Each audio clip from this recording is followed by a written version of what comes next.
compartir.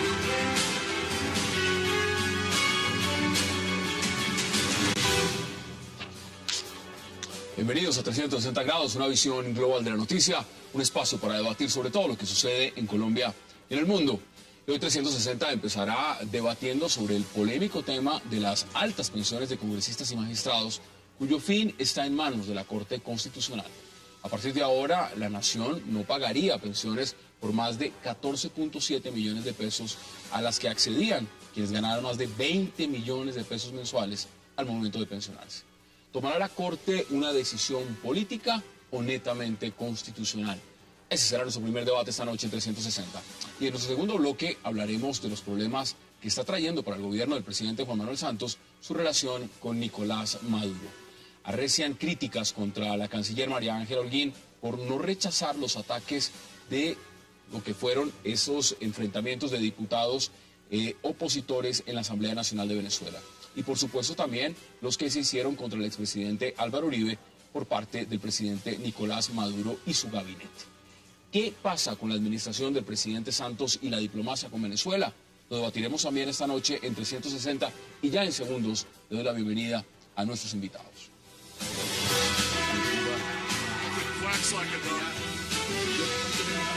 Compartir.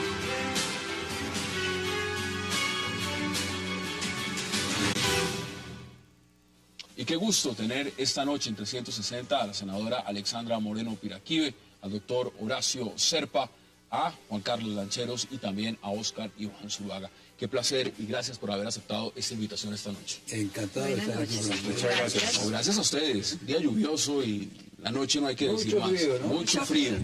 Doctor Serpa, empiezo con usted. El tema de las pensiones. ¿Usted cree que se vislumbra realmente? No ha salido el fallo, pero todo indica que sí. De lo que será un cambio en este tema fundamental en Colombia, de esas, lo que consideran unas pensiones exageradas para congresistas y magistrados. A ver, quiero contarles primero que soy pensionado del Congreso. En segundo término, que en su momento reuní suficientemente todos los requisitos que exigía la ley en tiempo y en edad, y que, bueno, en todos esos aspectos estoy súper sobrado. Tengo 40 años de servicio público y 70 años de edad. Y tercero, acepto el fallo de la Honorable Corte Constitucional. No puedo decir cosa diferente. Primero, fui de los que ayudó a la creación de la Corte Constitucional como cosa esencial. Desde su creación en los últimos 20 años, no he hecho sino defender su existencia y la sabiduría de sus fallos, y por consiguiente me parece muy importante que se pronuncie, porque hay una gran expectativa nacional. Entiendo que ya se pronunció, que ya hizo unas modificaciones correspondientes, y entonces manifiesto que acato, como me corresponde, La decisión. esa determinación. Claro que sí. Senadora, bienvenida. Gracias. ¿Usted cómo lo ve? Es un tema muy polémico. Yo creo que la Corte va a hacer una ponderación. Ellos tienen mecanismos para establecer cuál derecho pesa más. Y aquí va a ser una ponderación donde definitivamente lo más importante es el conglomerado, el acceso a la pensión. Y pues yo creo que sí van a recortarle la pensión al doctor Serpa y a todos los que ya tienen pensión. Eso va a hacer la Corte, yo creo que sí, para que todos tengan acceso a pensionarse, porque en Colombia pocos se pensionan y de los pocos las mujeres por ahí para nada. Entonces creo que la Corte va a cambiar eso. Mire cifras, cerca de 11.700 millones, estamos hablando 11.638, le cuesta al Estado las pensiones de 581 congresistas que ganan una mesada por encima de los 25 salarios mínimos. ¿Cómo ves ese punto? Bueno, mire, Hassan, yo creo que este es un fallo que tiene una enorme trascendencia en términos de equidad. Yo estuve en el Congreso cuando se tramitó la reforma pensional y el espíritu claro en ese acto legislativo era imponer un tope en las pensiones a partir del año 2010. Diferentes caminos llevaron a que ese tope se pudiera, digamos, burlar. Hubo muchos fallos dentro del conocido carrusel pensional, dentro de la misma rama judicial, que estaba generando dificultades en la interpretación de esa norma. Por eso la sentencia de la Corte, que no la sabemos en su alcance final, los términos, pues sienta un precedente, yo diría que histórico. Y porque va a significar que muchos quienes hoy tienen una pensión mayor, a partir del fallo, si es ese, se reduzca su monto de pensión a recibir en el cheque del mes siguiente, por ponerlo en un término sencillo. Yo entiendo que uno de los puntos en discusión grande al interior de la Corte era si el fallo tenía que ser retroactivo. La retroactividad, por supuesto. Uno de los temas más importantes por todo lo que significa y hasta por ahorro. Yo entendería que el fallo seguramente va a ser hacia adelante. Me parece que el precedente de la retroactividad es bien complejo. Pero tal vez donde más va a impactar es en cerrar esa puerta de que muchas veces por una artimaña de 2 o 3 meses o de 6 meses o un encargo en algún cargo de estas características, una persona podría que además, pensionarse con ese nivel de salario sin que haya correspondido, por ejemplo, a los términos de cotización de los últimos años. Entonces, eso sí va a ordenar de una manera drástica, va a establecer unas reglas de juego muy precisas. Inicialmente va a afectar a cerca de 1.000 personas, entre congresistas, regímenes especiales y personas de la rama judicial que se verían afectadas hoy en el nivel de la pensión que reciben. Y es un fallo que también tiene impactos desde el punto de vista fiscal. Porque hace predecible lo que significa el costo de las pensiones, hace predecible lo que significa muchos regímenes que estaban tratando de salirse de ese tope que se estableció en la Constitución y que vía interpretación de los jueces. Quiero que podamos verlo también en el contexto político, porque claro, no solamente es el tema fiscal. Juan Carlos, usted que es experto en el tema constitucional, aquí la Corte se está jugando muchas cosas. ¿Cómo ve usted en el punto fundamental, y ya lo puso Oscar Iván Zuluaga sobre la mesa, lo que significa el tema de la retroactividad? ¿Usted cree que ahí se va a jugar algo bien importante en este fallo? Hassan, yo creo que lo primero que hay que tener en cuenta es que estamos hablando de una reforma constitucional del año 2005. Y en esa reforma constitucional el Congreso de la República decidió que no puedan haber pensiones superiores a 25 salarios mínimos. Recogiendo, de hecho, una de las preguntas del primer referendo del presidente Uribe. Es decir, esto tiene también un gran respaldo popular, a pesar de se perdió por muy pocos votos esa pregunta. Y dio lugar este acto legislativo, por la propia manera en que se redactó, a distintas discusiones y a distintas interpretaciones. Y los jueces, algunos de ellos, favorecieron interpretaciones que permitieron que distintas personas siguieran por el tema de los famosos derechos adquiridos. Entonces, aquí la Corte tiene que determinar varias cosas. Lo primero, si a partir de la fecha, a partir de hoy, pueden existir personas que ganen más de 25 salarios mínimos por cuenta de una pensión. ¿Qué cree usted ahí? No. Ahora, el senador, el doctor Zuluaga planteaba desde cuándo comienza esta retroactividad. Entonces, el punto aquí hay que determinar es si esa retroactividad aplica a partir de me refiero, las pensiones causadas desde el año 2005 hasta el día de hoy.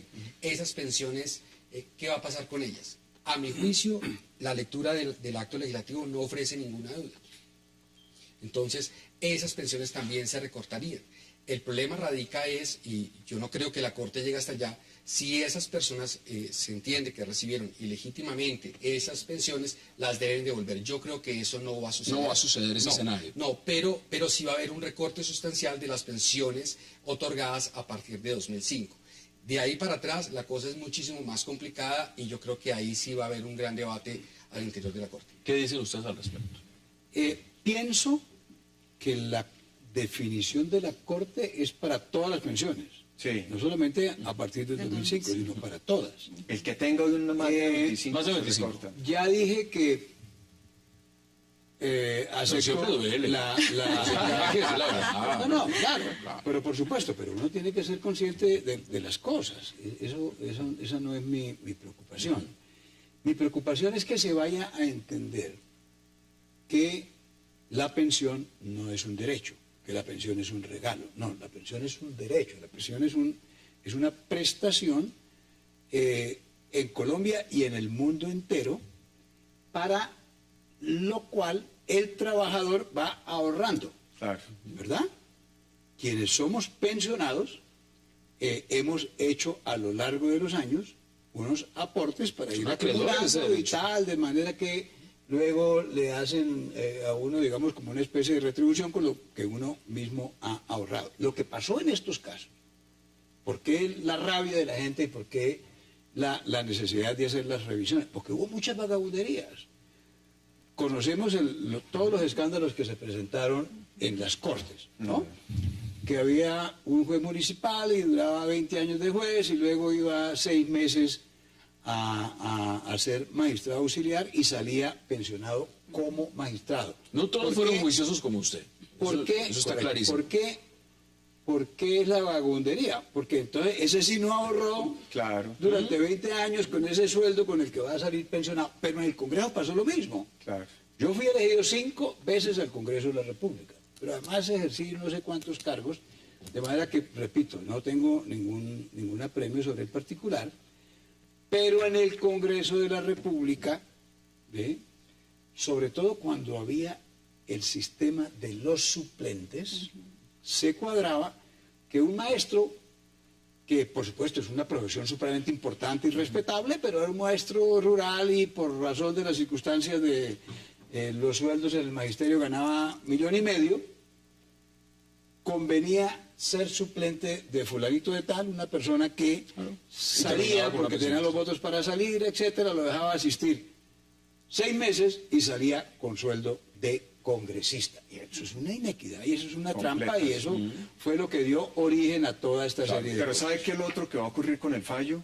El fallo, creo yo, como viene, seguramente tiene 2 efectos. Uno, si usted tiene una pensión de 20 millones, una vez esté oficializado el fallo, su cheque el mes siguiente no puede pasar de 14 millones 700, más o menos. Redondeémoslo. Pero entiendo que también se revisan las pensiones que fueron adquiridas en ese famoso carrusel. Y dice, mi querido amigo, de tal suerte que usted por 6 meses de encargo quedó con una pensión de 10 excluido. millones. Vamos a recalcular su pensión. Esa es Su pensión no es de 16 ni de 25 salarios. Su pensión va a ser tanto porque las pensiones tienen que tener un principio también de proporcionalidad, como usted lo menciona. Claro. Si yo he trabajado, tengo una historia laboral, pues tiene que haber una proporcionalidad, pero no por una concesión de un corto periodo de tiempo, usted le genere una... ¿Qué le una pensión estaría generando desproporcionada. Otra esto? cosa que Ese es pasó en un el tema. Congreso, Oscar Iván, fue que este derecho lo extendieron a funcionarios, ¿verdad? Y entonces De la parte administrativa. de la parte administrativa y se presentó el caso Los de secretarios. funcionarios que terminaban recibiendo más pensiones que los propios congresistas. Así es. ¿Ve? Tengo que ir a la pausa, pero les voy a dar cifras. Mire, para recordarlas antes de que vayamos a comerciales. Mire, si se incluye el tema de la retroactividad, en el fallo de las pensiones se podrían ahorrar hasta 50.000 millones de pesos. Eso es mucho dinero. Vamos a la pausa en 360 y ya regresamos para seguir hablando.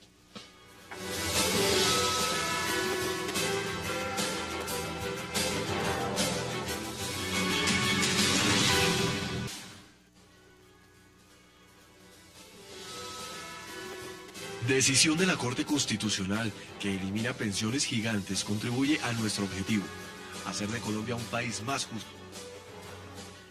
Ese Twitter lo puso el presidente Juan Manuel Santos. Ayer se generó una gran confusión y también en gran responsabilidad por los medios de comunicación, porque el fallo no ha salido. Sin embargo, ayer se dio como por sentado por los medios de comunicación, todos, que se filtró como si hubiera salido e inmediatamente.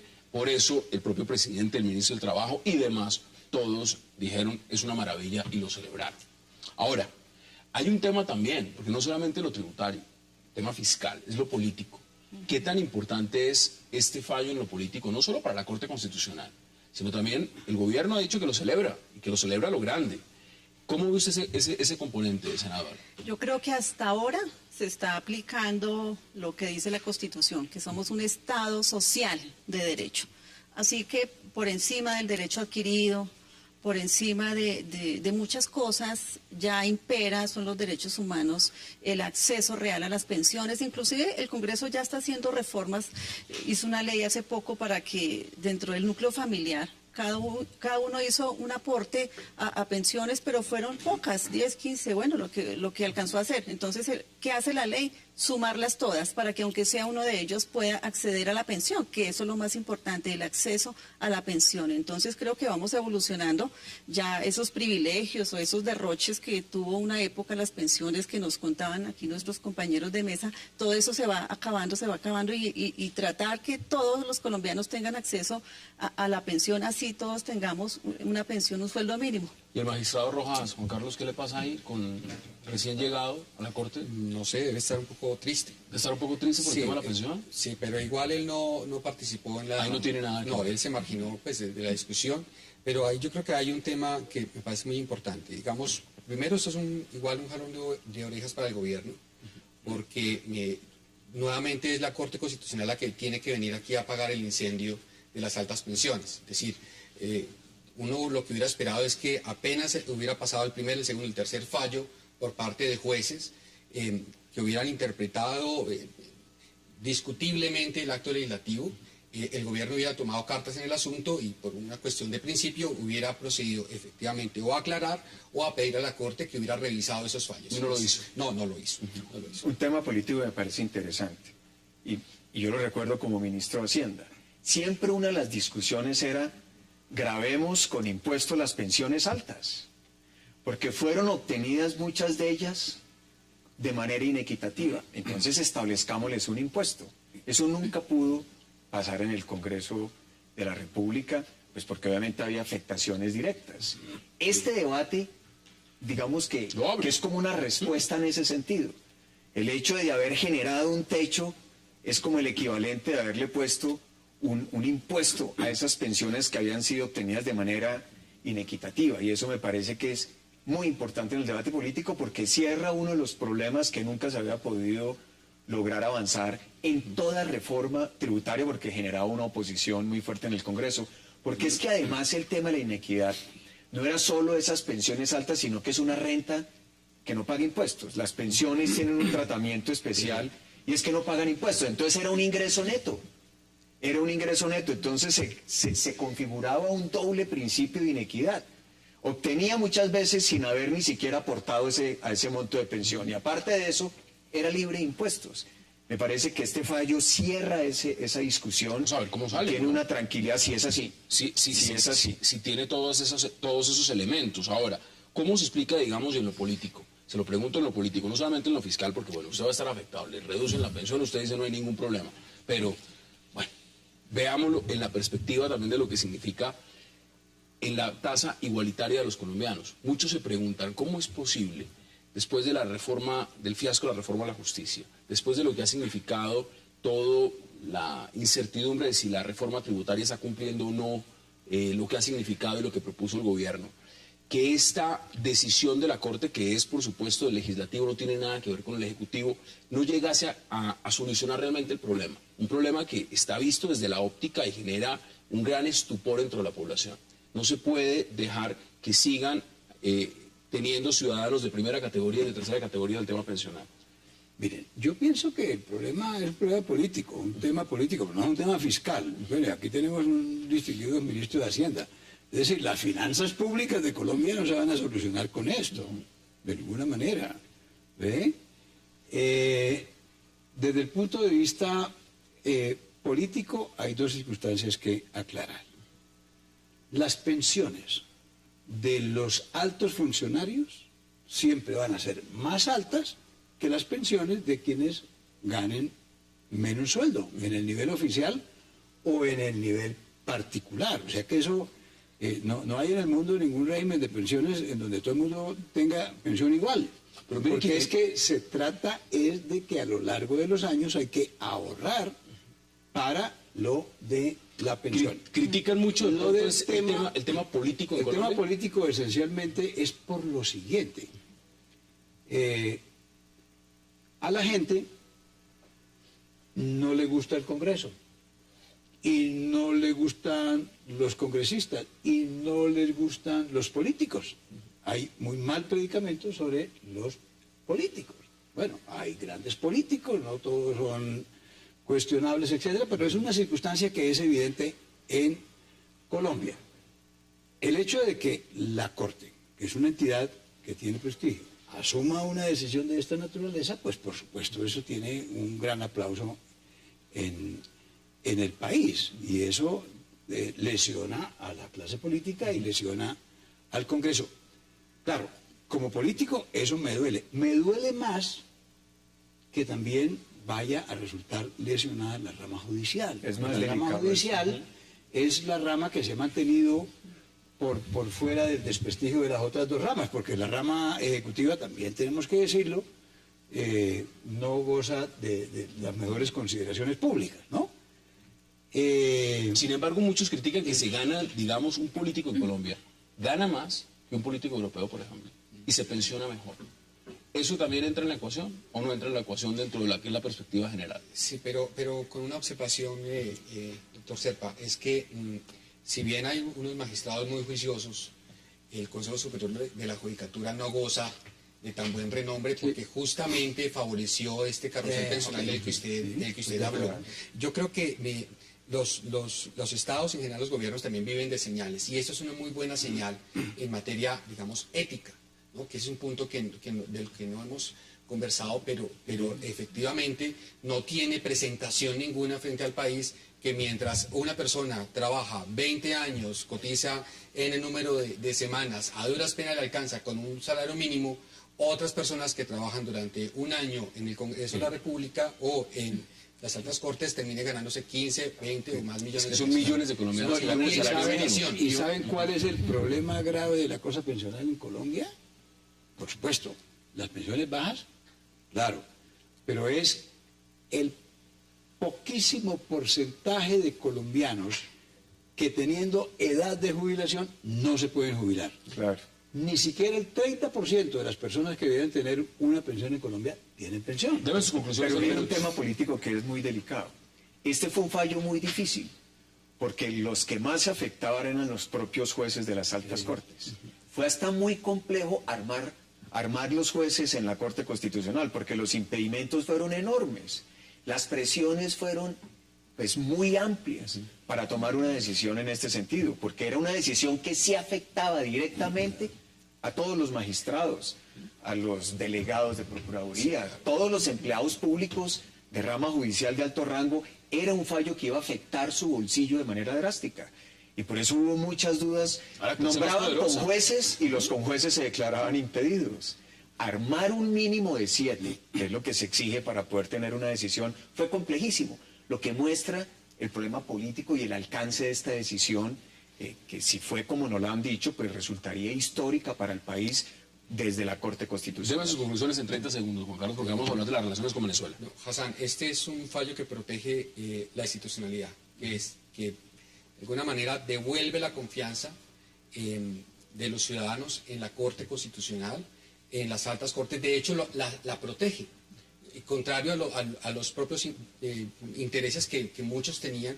Protege la propia Corte Constitucional y protege las decisiones y las decisiones tan difíciles que en próximas semanas y meses vamos a aumenta tener. su prestigio. Deme sus conclusiones, 25 segundos. Que la Corte está superando los temas políticos, es decir, las presiones políticas, hace respetar los derechos de las personas, y esto es importante porque vamos a seguir avanzando en otros derechos, en cambios importantes para la salud, para la educación. Eso es un buen precedente. ¿Qué le agrega, doctor Serpa? 20 segundos para concluir. 3 segundos.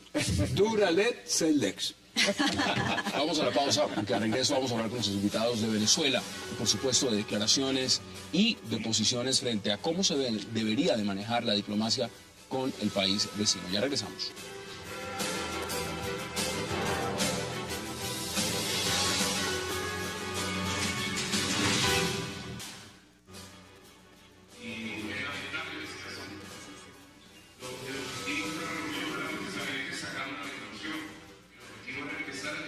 Regresamos a 360 grados.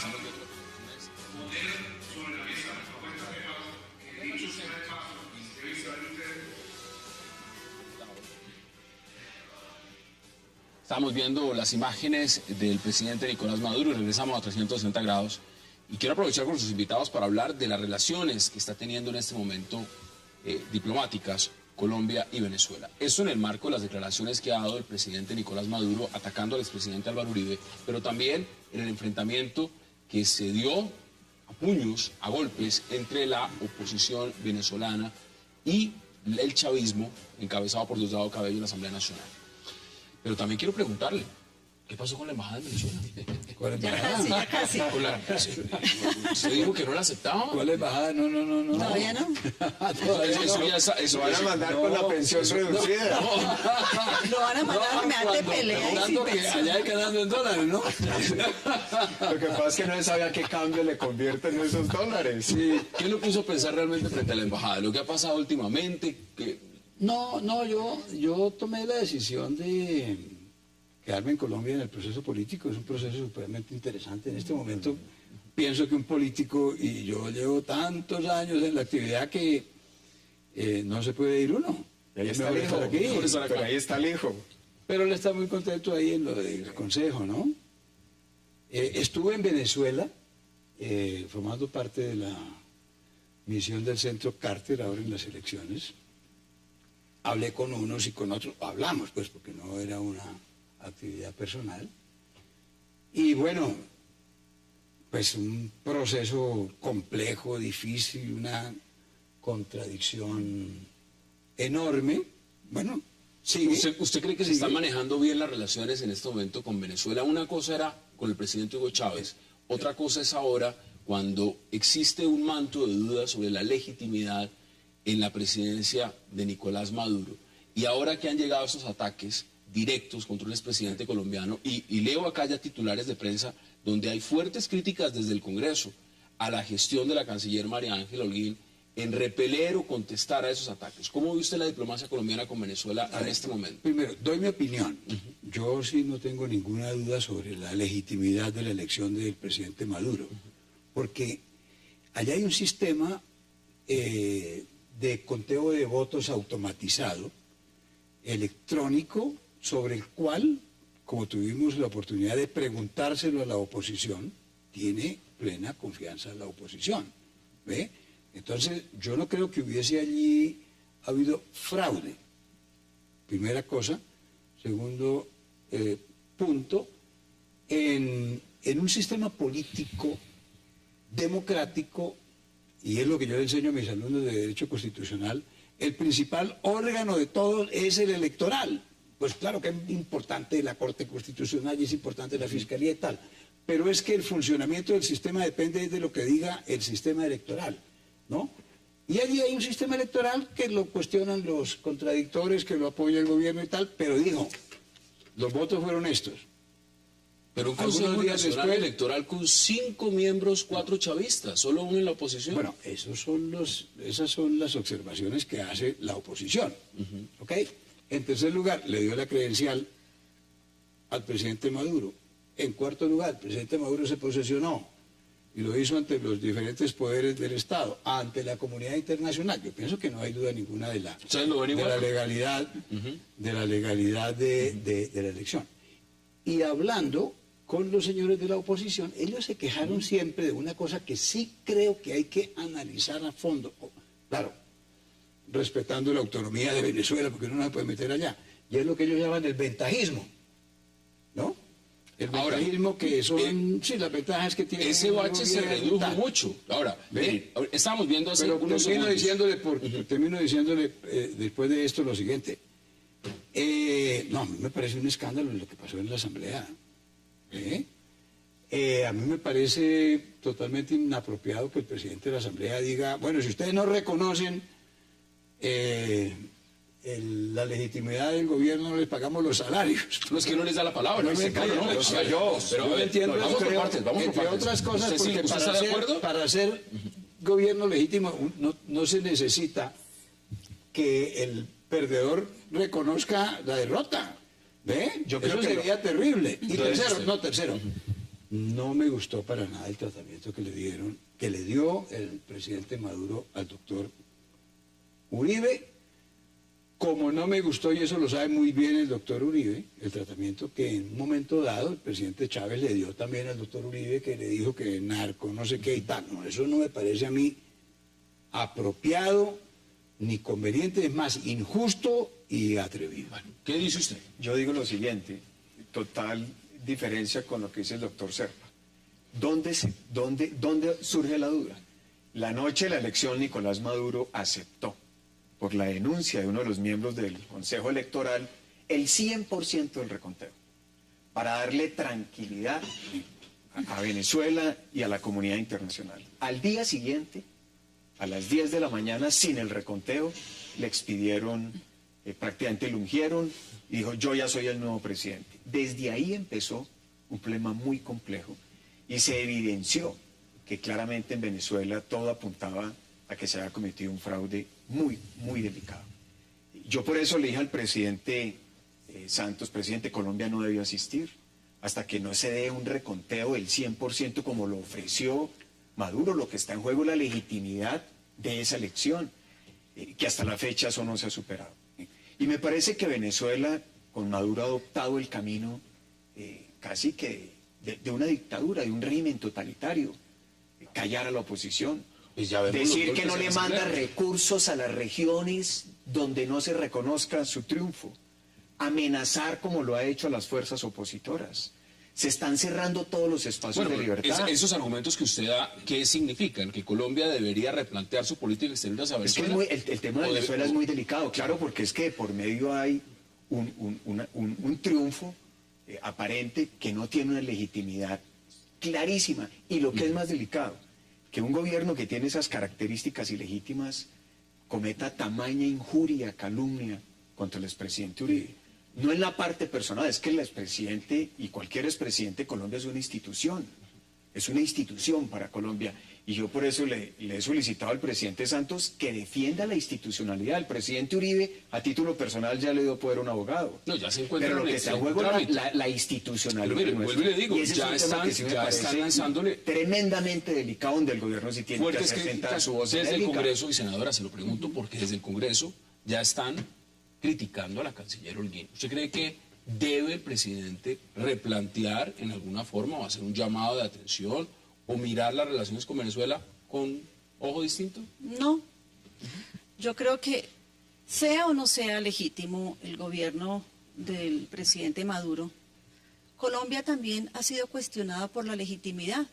Cuando la reelección del presidente Uribe, nos han dicho de todo, que un gobierno paramilitar, un gobierno no sé qué, aquí, allá, que cuántos, la yidis política en la cárcel, o sea, también estuvimos cuestionados, pero finalmente nosotros ni aceptamos que nadie nos venga a meter las narices al país y nosotros tampoco tenemos por qué meternos allá.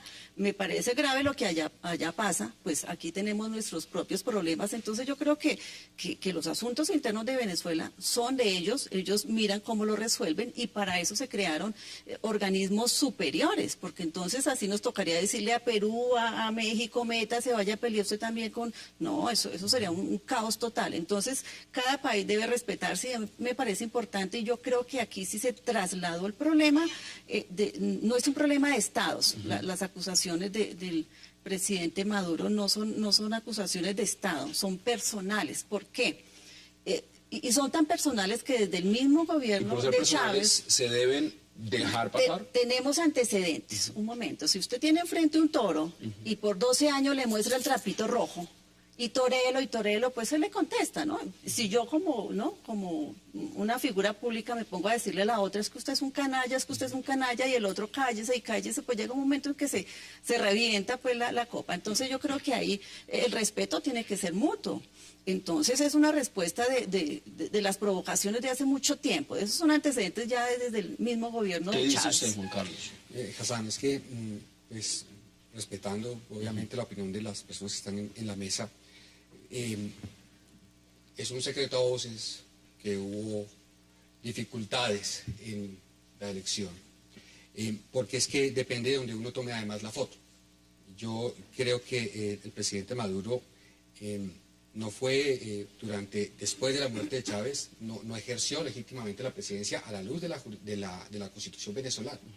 Se valió de su condición, está por encima del Estado de Derecho y desde ese punto de vista le queda muy fácil manipular a los órganos electorales sin ninguna duda.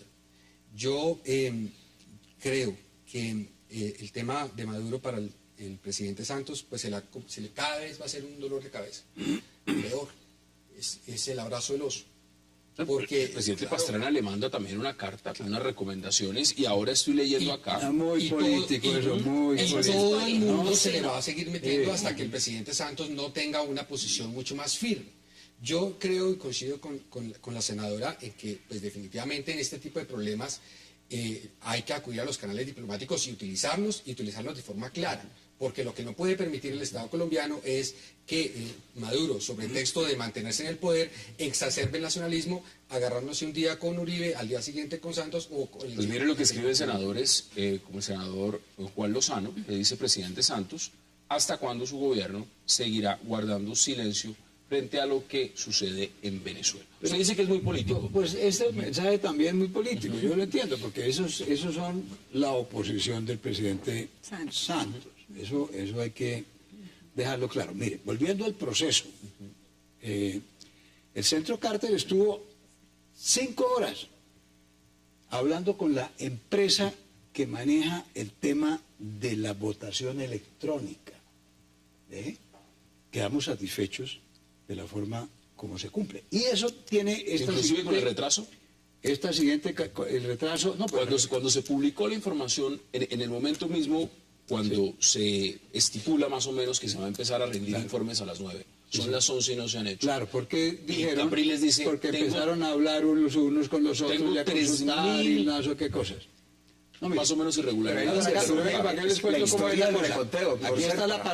Aquí está el aparato, es electrónico y no sé qué, y la gente entra ya al sitio secreto y tal, y espicha, y consigna el voto. Yo voy a votar por Capriles y sale la foto de Capriles y espicho y se registra automáticamente el voto. Y sale un papelito. Y ese papelito lo coge el elector y mira y dice Capriles, y afuera hay una urna como la que nosotros utilizamos y mete el papelito, ¿no? ¿En qué consiste el reconteo? El reconteo consiste en luego contar aquí en la caja las papeletas, a ver si tantos votos por Capriles, tantos votos por Maduro, etcétera, corresponde a lo que dice la máquina. Y de acuerdo con reglas que tienen allá, eso se hace el día de las elecciones con el 54% de las máquinas. Sí, pero el reconteo que faltaba era por el reconteo, y no lo cumplió. Ya retomamos, vamos a la pausa y ya regresamos.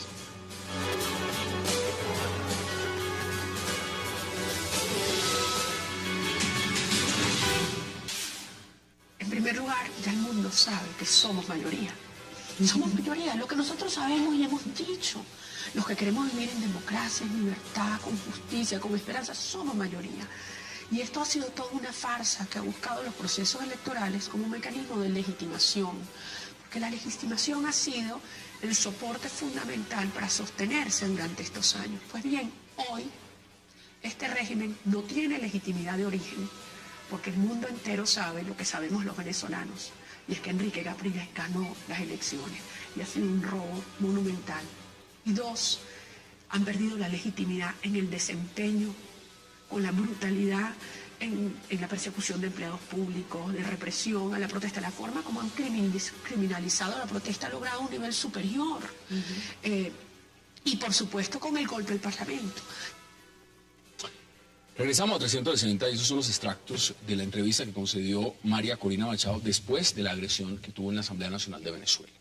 Cuando uno ve esas imágenes, y esa ya es la oposición, el trato que le están dando a la oposición en Venezuela, pues esto es un país democrático.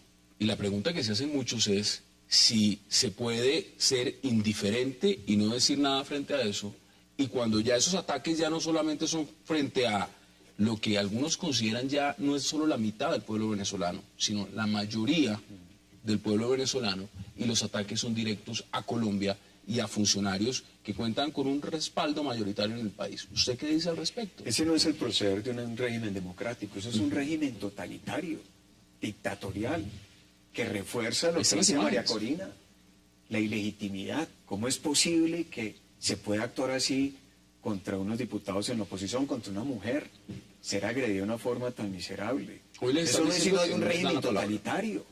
No hay democracia en Venezuela, esa es la gran realidad de todo esto. No existe. Si uno mira los principios de la Carta de la Organización de Estados Americanos de lo que debe ser una democracia en un país. Eso no existe. Bueno, en ¿se puede Venezuela. ser indiferente entonces? No, mire lo que pasó en Uruguay. Llegó Maduro a Uruguay y le hicieron un cacerolazo, porque dicen, este no es un presidente legítimo, mire lo que hace con la oposición. Un cacerolazo ciudadano. ¿Qué hacen entonces?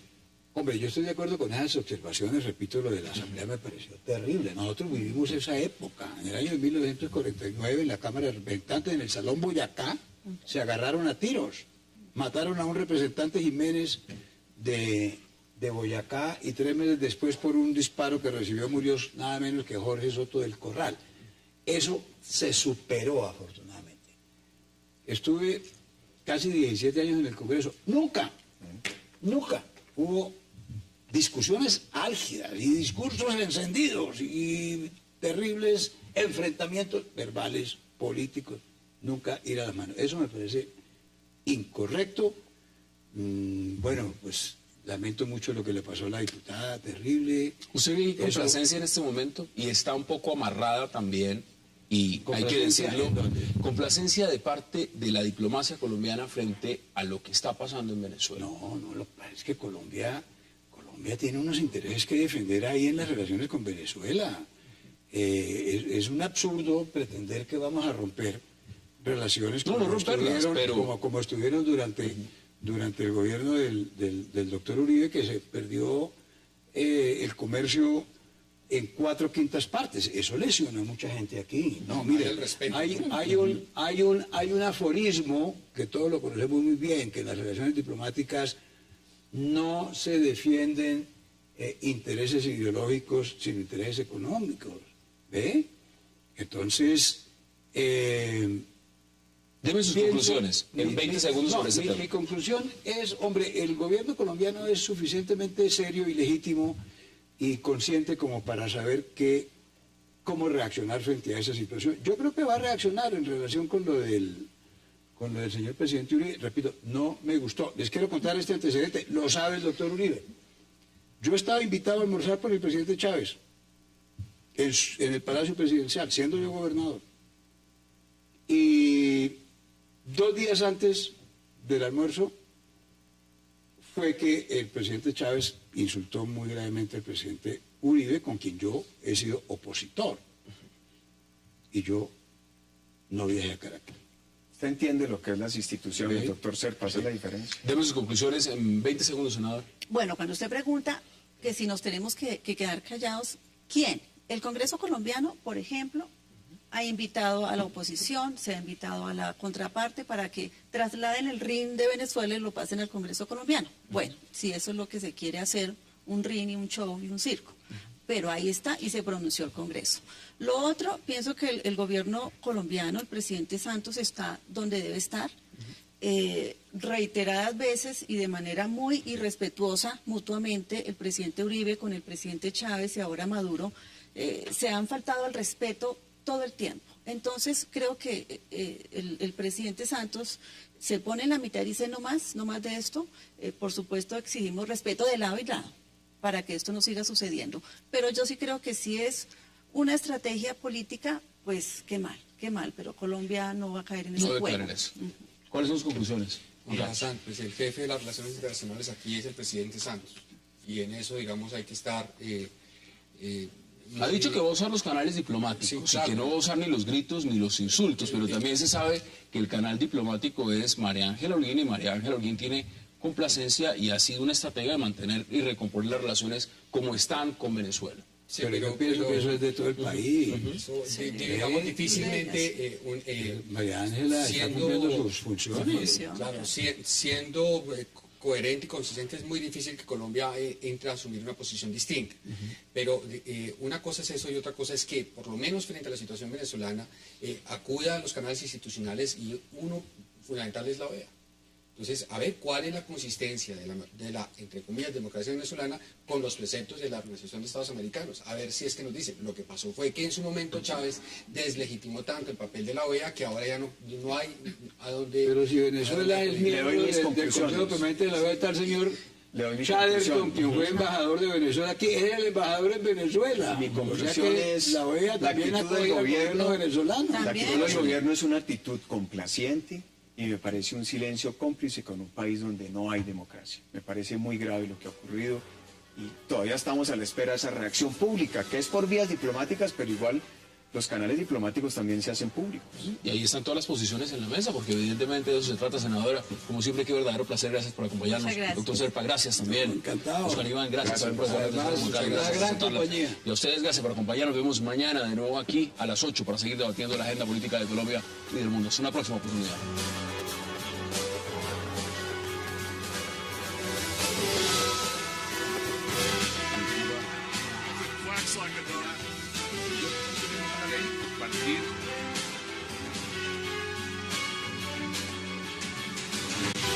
Por ahí para nada. Entonces creo que la Corte va a cambiar eso. Mire cifras, cerca de 11.700 millones, estamos hablando 11.638, le cuesta al Estado las pensiones de 581 congresistas que ganan una mesada por encima de los 25 salarios mínimos. ¿Cómo ves ese punto? Bueno, mire, Hassan, yo creo que este es un fallo que tiene una enorme trascendencia en términos de equidad. Yo estuve en el Congreso cuando se tramitó la reforma pensional y el espíritu claro en ese acto legislativo era imponer un tope en las pensiones a partir del año 2010. Diferentes caminos llevaron a que ese tope se pudiera, digamos, burlar. Hubo muchos fallos dentro del conocido carrusel pensional, dentro de la misma rama judicial, que estaba generando dificultades en la interpretación de esa norma.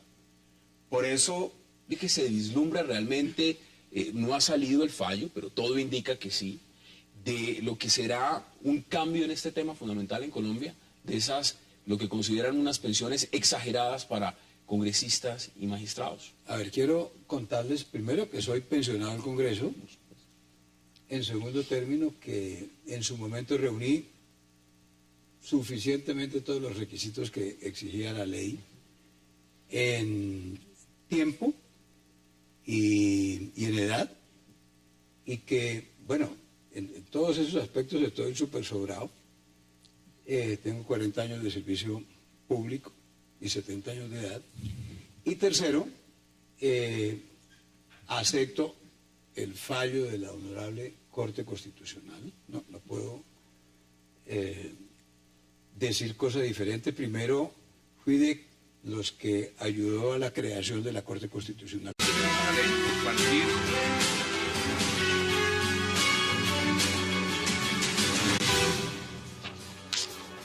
Bienvenidos a 360 grados, una visión global de la noticia, un espacio para debatir sobre todo lo que sucede en Colombia y en el mundo. Y hoy 360 empezará debatiendo sobre el polémico tema de las altas pensiones de congresistas y magistrados, cuyo fin está en manos de la Corte Constitucional. A partir de ahora, la nación no pagaría pensiones por más de 14.7 millones de pesos a las que accedían quienes ganaran más de 20 millones de pesos mensuales al momento de pensionarse. ¿Tomará la Corte una decisión política o netamente constitucional?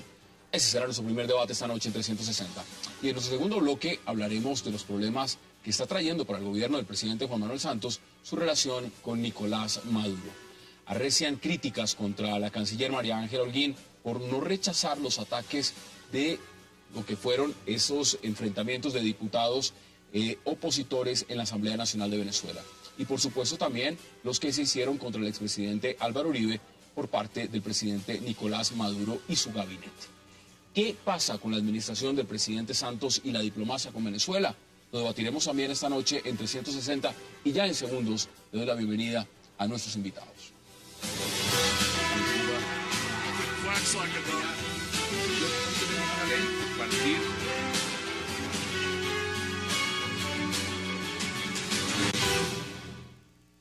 Y qué gusto tener esta noche en 360 a la senadora Alexandra Moreno Piraquive, al doctor Horacio Serpa, a Juan Carlos Lancheros y también a Oscar Iván Zuluaga. Qué placer y gracias por haber aceptado esta invitación esta noche. Encantado de estar aquí con ustedes. muchas gracias. No, gracias a ustedes. Día lluvioso y la noche no hay que decir Mucho más. frío, ¿no? Mucho frío. Doctor Serpa, empiezo con usted. El tema de las pensiones. ¿Usted cree que Como cosa esencial desde su creación en los últimos 20 años, no ha hecho sino defender su existencia y la sabiduría de sus fallos, y por consiguiente me parece muy importante que se pronuncie porque hay una gran expectativa nacional. Entiendo que ya se pronunció, que ya hizo unas modificaciones correspondientes, y entonces manifiesto que acato, como me corresponde, La decisión. esa determinación. Claro que sí. Senadora, bienvenida. Gracias. ¿Usted cómo lo ve? Es un tema muy polémico. Yo creo que la Corte va a hacer una ponderación. Ellos tienen mecanismos para establecer cuál derecho pesa más. Y aquí va a ser una ponderación donde definitivamente lo más importante es el conglomerado, el acceso a la pensión. Y pues yo creo que sí van a recortarle la pensión al doctor Serpa y a todos los que ya tienen pensión. Eso va a hacer la Corte, yo creo que sí, para que todos tengan acceso a pensionarse, porque en Colombia pocos se pensionan y de los pocos las mujeres